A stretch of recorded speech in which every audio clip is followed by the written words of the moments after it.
indikanews.id, independen digital global media.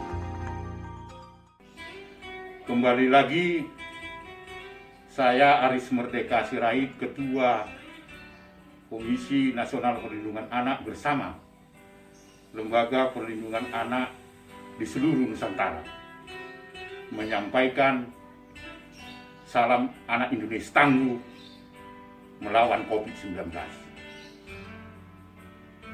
Semua kita tahu bahwa virus corona di negeri ini belum berlalu. Bahkan Indonesia juga belum menemukan vaksin antivirus corona.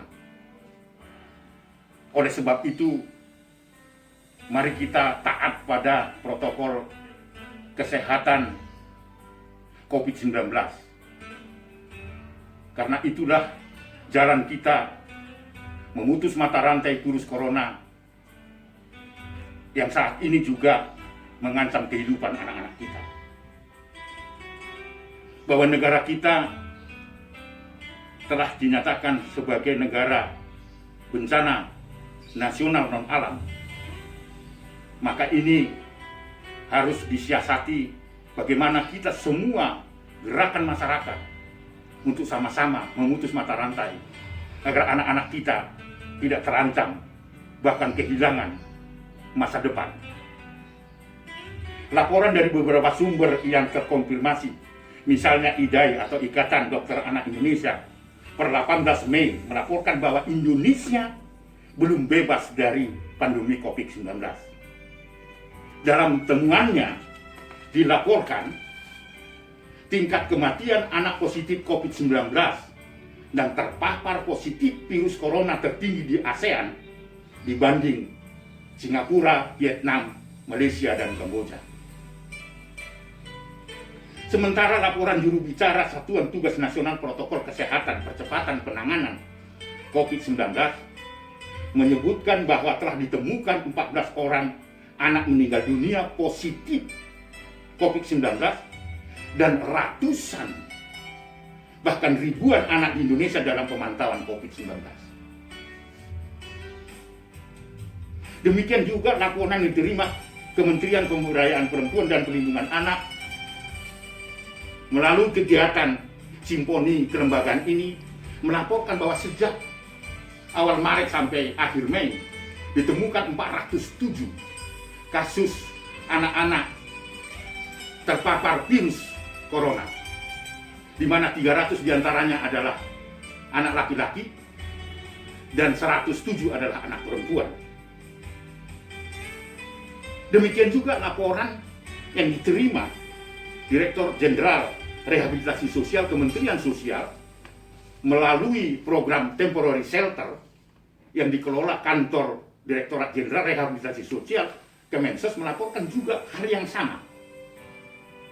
Yang mengejutkan bagi kita adalah laporan dari pemerintah Provinsi Jawa Timur, di mana 23 anak di provinsi ini per 3 Juni 2020 ditemukan positif COVID-19 dan 1 diantaranya meninggal dunia. Bahkan 138 anak usia 0,5 tahun positif virus corona. Itu artinya Jawa Timur menjadi epicentrum pandemi COVID-19. Ini yang harus diwaspadai.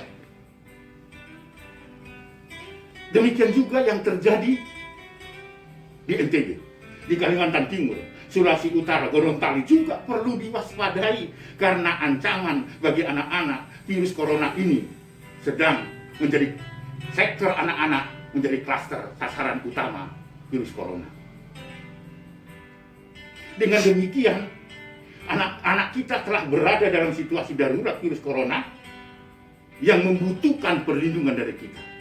Oleh sebab itu, Komnas Perlindungan Anak bersama Lembaga Perlindungan Anak terus-menerus menyatakan, karena anak menjadi klaster kedua dan sasaran dari virus corona, jika kita berusaha-berusuh dan tidak mempertimbangkan baik pelaksanaan dari tatanan norma hidup baru itu, karena bisa jadi anak-anak akan menjadi sasaran virus corona. Lalu kalau kita tidak mau kehilangan generasi Bagi orang tua kami sarankan taatlah untuk menjalankan protokol kesehatan percepatan penanganan COVID-19. Walaupun per 4 Juni DKI Jakarta yang semula epicentrum dari virus corona dan banyak dilaporkan meninggal dunia dan telah memperpanjang PSBB sampai akhir 2020 dengan cara transisi. Harus diwaspadai pula. Jangan euforia terhadap masa transisi yang diberikan akses bagi orang untuk memulai hidup baru lagi dengan ekonomi, percepatan pendapatan dan sebagainya, tanpa memperhatikan protokol kesehatan COVID-19. Dari pengalaman Korea Selatan misalnya, Jepang, Prancis,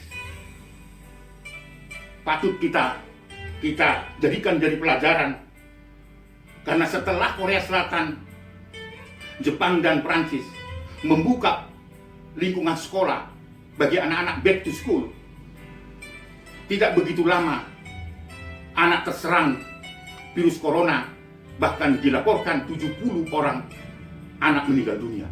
Pengalaman pahit itu harus menjadi pelajaran bagi bangsa Indonesia jika anak-anak kita tidak menjadi korban dari virus corona. Merujuk dari data yang dikeluarkan Satuan Tugas Protokol Pandemik COVID-19 dan IDAI, demikian juga Pemprov Jawa Timur, anak meninggal dunia karena tertular virus corona itu karena dilakukan tertular oleh orang tua dan seisi rumah dari anak itu. Oleh karena itu, saya memohon dengan sangat Komnas Perlindungan Anak mengeluarkan pesan moral agar para orang tua taatlah pada protokol kesehatan percepatan penanganan COVID-19. Karena anak tertular dari virus corona itu karena tertular daripada orang tuanya yang saat ini tidak patuh terhadap protokol virus penanganan pandemik COVID-19. Oleh karena itu, agar anak terbebas dari corona, kuncinya adalah setelah PSBB dilonggarkan, Komnas Perlindungan Anak meminta, demikian juga lembaga-lembaga perlindungan anak, kepada para orang tua supaya taat dan disiplin menjalankan protokol kesehatan. Itu adalah pesan moral. Berikanlah contoh bagi anak-anak kita sebagai orang tua, sebagai teladan bagi anak-anak kita.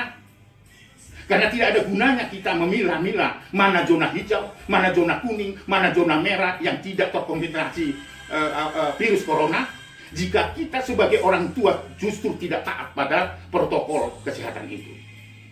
Oleh karena itulah selama Indonesia belum terbebas dari virus corona dan demi menyelamatkan anak dari COVID-19, mari lindungi anak dengan mentaati protokol kesehatan, baik itu di rumah maupun di lingkungan sosial anak.